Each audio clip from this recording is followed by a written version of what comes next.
দেশে দেশে চলছে সরকার বিরোধী আন্দোলন, যার মূলে রয়েছে জেন জি বা জেনারেশন জেড।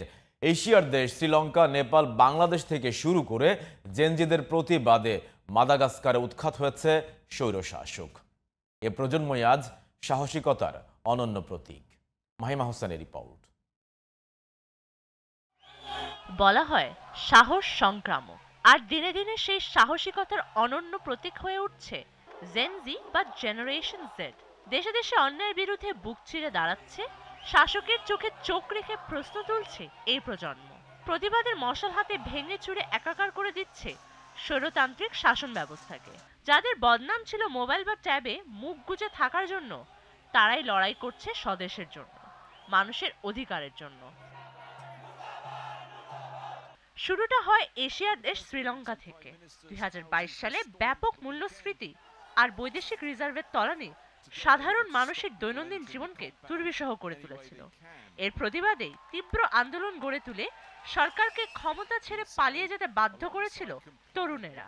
জুলাই মাসে প্রেসিডেন্টের বাসভবন দখল করার পর রাজাপাকসে দেশ ছেড়ে পালাতে বাধ্য হন। 2 বছরের মাথায় শ্রীলঙ্কার উত্তাল হাওয়া এসে লাগলো পাশের বদ্বীপ বাংলাদেশে। তারুণের অভূতপূর্ব আন্দোলনে সামিল হলো সব বয়সী মানুষ। জুলাই বিপ্লবে পতন হয় শেখ হাসিনা সরকারের। 1 বছর যেতে না যেতেই আবার বিপ্লব, আবার জেনজি। এবারের দেশ নেপাল। আন্দোলনের সূত্রপাতটা হয় সামাজিক যোগাযোগ মাধ্যম থেকে। সেখানে নিষেধাজ্ঞার খড়ক নামলে জাতীয় পতাকা হাতে নেপালে পার্লামেন্ট ভবনের সামনে সমবেত হয় বিক্ষোভকারীরা। এর মাঝে অনলাইনে নেপালের রাজনৈতিক নেতা আর শীর্ষ সরকারি কর্মকর্তাদের সন্তানদের বিলাসী জীবনযাপনের প্রদর্শনী যেন ঘি ঢালল আগুনে। এই আন্দোলনের রোষানলে পদত্যাগ করেন সাবেক প্রধানমন্ত্রী কেপি শর্মা ওলি। জেনজিদের এমন লড়াইয়ের তালিকায় সর্বশেষ যুক্ত হওয়া দেশটির নাম মাদাগাস্কার।